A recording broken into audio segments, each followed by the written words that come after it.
afternoon and a very warm welcome. You're watching Newsroom 365. My name is Amita Vadva. There has been fresh escalation when it comes to the violence in the Middle East with now Israeli Defense Forces targeting Houthi-dominated areas in Yemen. That will be the top focus of discussion. Let's begin with the headlines at the top of 1 p.m. Day after, Mallikarjun Kharge vowed to remain active in politics until PM Modi is ousted from power, as Amit Shah also lambasted the Congress, says Congress's hatred for Prime Minister Modi has been exposed. The war in the Middle East escalates, where after decimating Hezbollah targets, Israel now targets Houthis in Yemen. After PDP and NC condemn Hezbollah chief Nasrullah's killing, BJP hits out asking why there's no word of condemnation when our Jawans are martyred. Not only this, according to TMC MP Saket Gokhale, Nasrullah should not get a tag of a terrorist. As the probe continues in the Arjika rape and murder horror, Supreme Court today will resume hearing in the case. Junior doctors in the meantime say they will also continue with their strike, saying the promises made to them have not been fulfilled. Veteran actor Mithun Chakrabarti has been honoured with the prestigious Dadasaheb Phalke Award for his contribution to Indian cinema. Massive floods hit the state of Bihar, with water levels rising significantly in multiple rivers that has been caused because of heavy rainfall. Death toll continues to mount in Nepal. The floods that have now taken the lives of over 170 people. Rescue operations take place. Well, just a day after the confirmation came in on Lebanon-based Hezbollah chief Hassan Nasrallah, who has been eliminated, the Israeli military said dozens of aircraft that struck Houthi-dominated areas in Yemen. The military said it targeted power plants and seaport facilities in the city of Hodeidah. As Israeli Air Force has said, the counter-strike was actually in response to a recent strike on Israel, where the Houthis had launched a ballistic missile attack on the Ben Gurion airport when Israeli Prime Minister Benjamin Netanyahu was to arrive. כל מי שפוגע, מנסה לפגוע באזרחי מדינת ישראל, נגיע אליו. זה הכי פשוט, ונעמיד כל ערכה שנצטרך עם כל יכולת שיש לנו, ויש לנו פה עוד יכולות רבות להעמיק, להרחיב את הפגיעה. Well, to explain the situation, this has been the second such Israeli attack in Yemen in the last 2 months that has taken place. In July, Israeli warplanes struck Houthi military targets after a Yemeni drone hit Tel Aviv and killed one individual.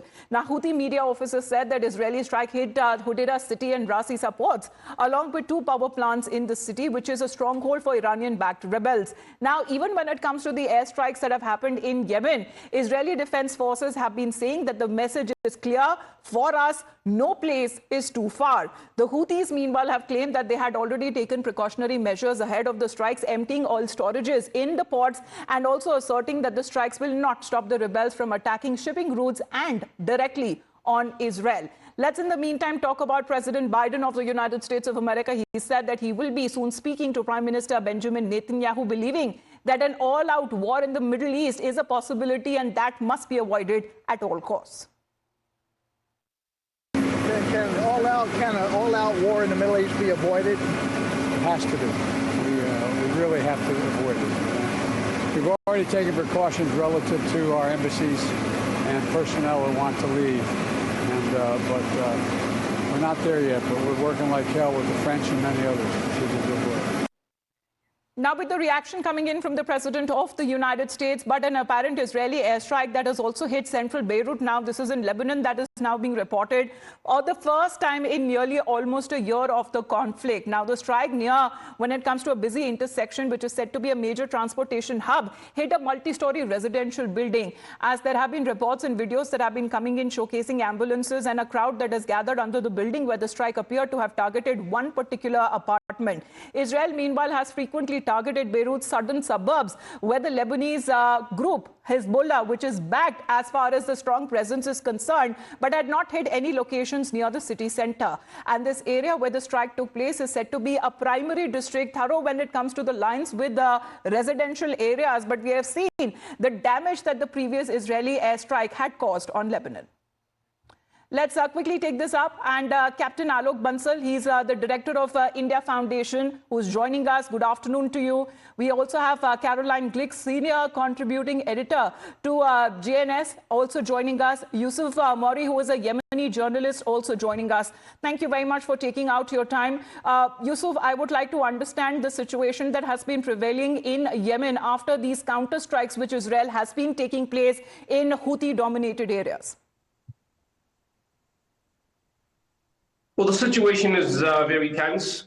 The Ansar Allah, the Houthi movement, is expected to retaliate, and they're expected to retaliate in a number of ways. One of those ways is by continuing to target ships, all Israeli affiliated, all Israeli linked ships in the Red Sea and surrounding waters. And what that is doing is that it's hurting the Israeli economy. It's putting the Israeli ports, the port of Eilat, on the brink of bankruptcy. They've already declared a state of emergency, and the owner of the port of Haifa has declared that they are suffering economically in ways that they have never suffered before because of these Ansar Allah Houthi military operations. They have targeted ships in the Red Sea. We've seen ships being burning.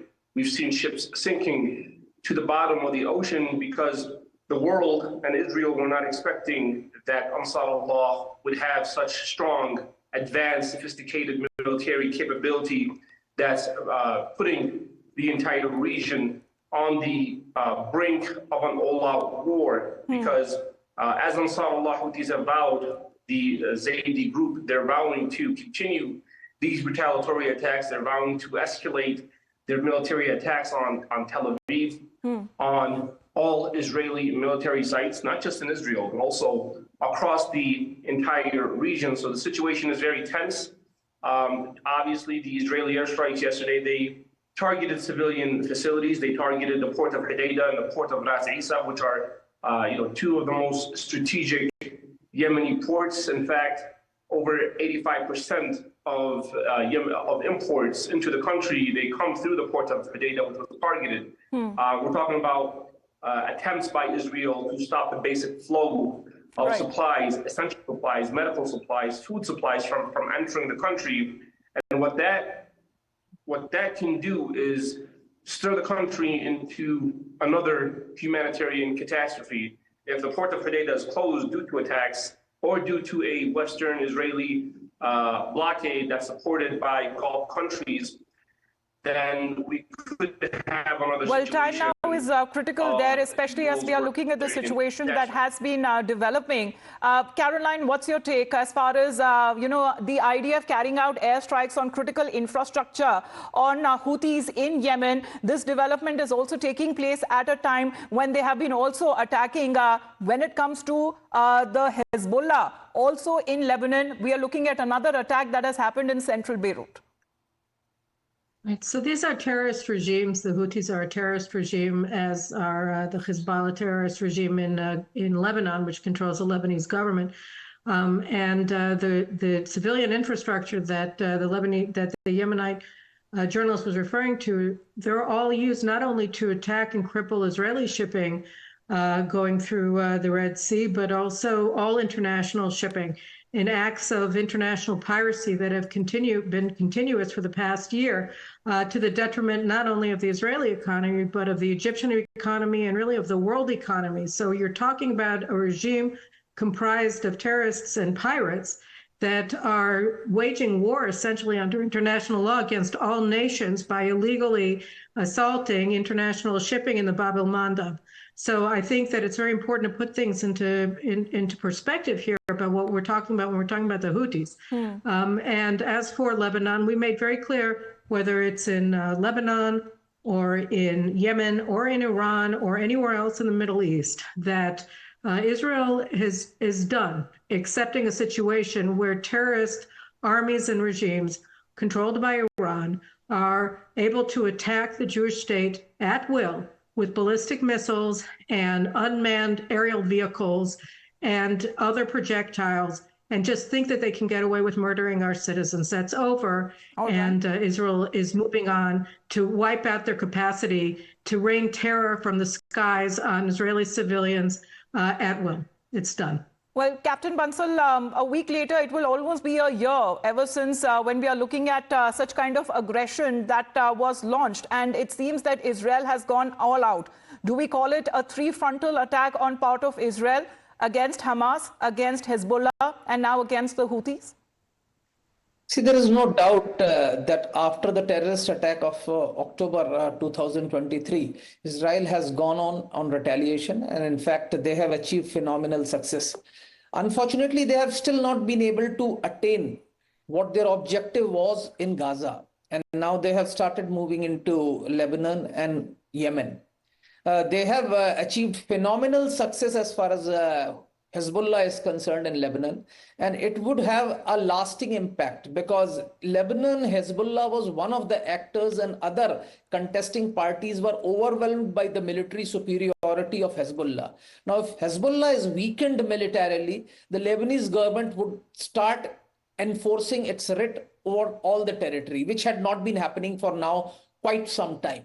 So to my mind, Israel has been far more successful against Hezbollah than probably they have been against Hamas, against which they have been fighting almost for a year, and they have still not attained their objectives.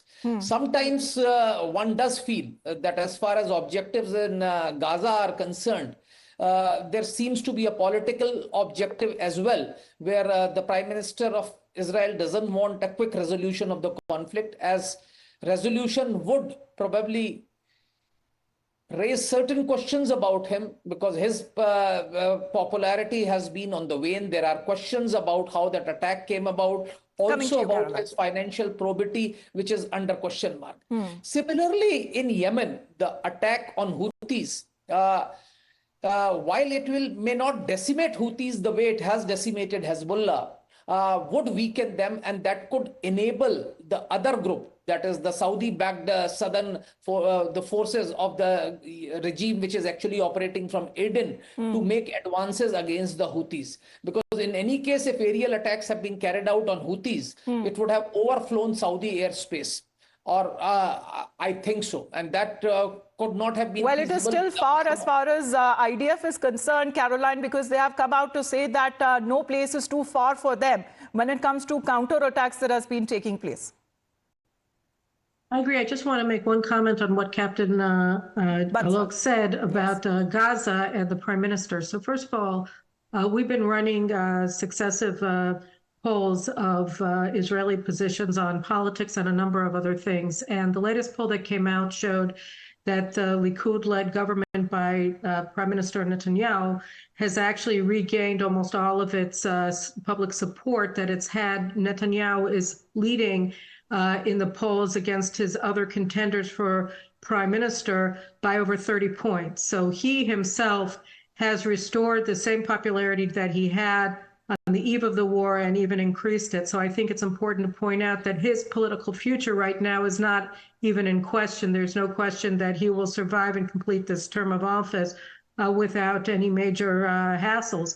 And relating to Hamas, I think that what we've seen mainly is that this is a war that is about control over all of Gaza. We cannot allow Hamas to retain its regime in Gaza. We cannot allow them to continue to operate as a military organization because they're a terrorist organization in Gaza, and we need to get our hostages back. So this is a much more difficult proposition because of the presence of over 100 hostages that they continue to hold in Gaza, and that we have to try to protect them while we're decimating Hamas's military forces. We've already killed or captured over half of their army, and the rest is in disarray. They're operating now at a guerrilla war fighting level, not at a conventional force level. But you believe that Hamas is now being significantly weakened, but there are far more sophisticated weapons that Hezbollah and Houthis may put to use against Israel. Yusuf, you can take that question, because even when it comes to the latest attack, we've seen dozens of aircraft and power plants and seaport. These are critical structures in the city, the ports that have come under attack. Well, I think, first of all, we have to be on the right side of history. And if we're going to do so, we have to first acknowledge the biggest acts of terrorism that are being committed by the Israeli regime. You're talking about 45,000 innocent people that Israel has brutally massacred.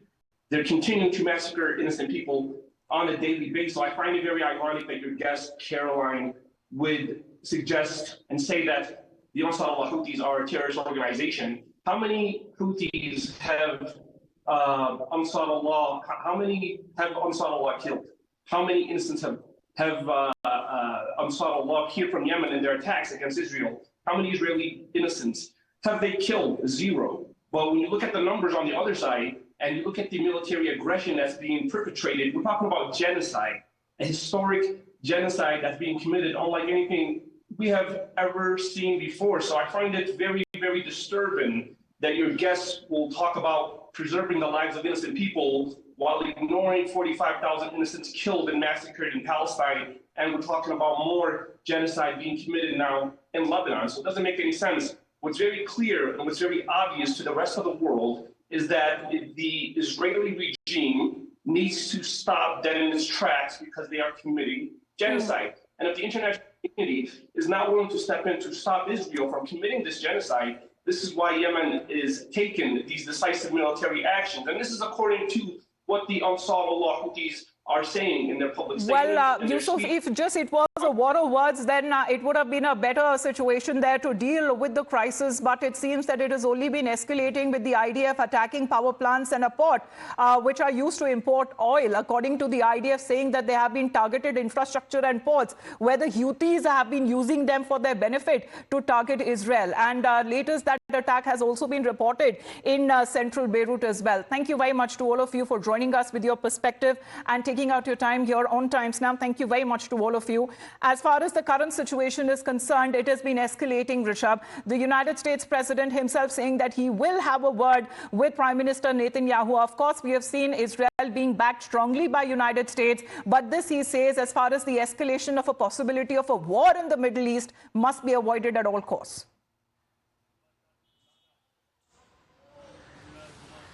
Well, definitely, there are two things related to this. Joe Biden saying that he will speak to Benjamin Netanyahu and at any cost the war cannot turn into a regional war. But at the same time, U.S. Navy Central Command, which is deployed in Gulf of Eden and Gulf of Oman, has targeted locations in Syria as well, while Israel was targeting Yemen last evening. So definitely the way there have been calls for cessation of violence, ceasefire on Blue Line between Lebanon and Israel, ceasefire in Gaza as well, but the violence hasn't stayed, and the attacks have continued. Hezbollah has been crippled by Israel in last 48 to 72 hours. Now Houthis are being attacked. Critical infrastructure of Houthis are being attacked. And remember, when we talk of Houthi, we talk about majority of the So against Hamas, against Hezbollah, against Houthis, now Israeli forces have launched an aggressive aerial assaults on when it comes to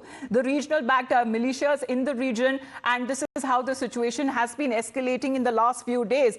Soon, when it comes to the first anniversary, that would also be observed of the attack that happened in Israel. For the moment, thank you very much, Rishabh, for joining in. This is a big story, multiple reactions coming in. Of course, we'll be back for more news and updates, exactly what has happened now in India with the killing of the Hezbollah chief.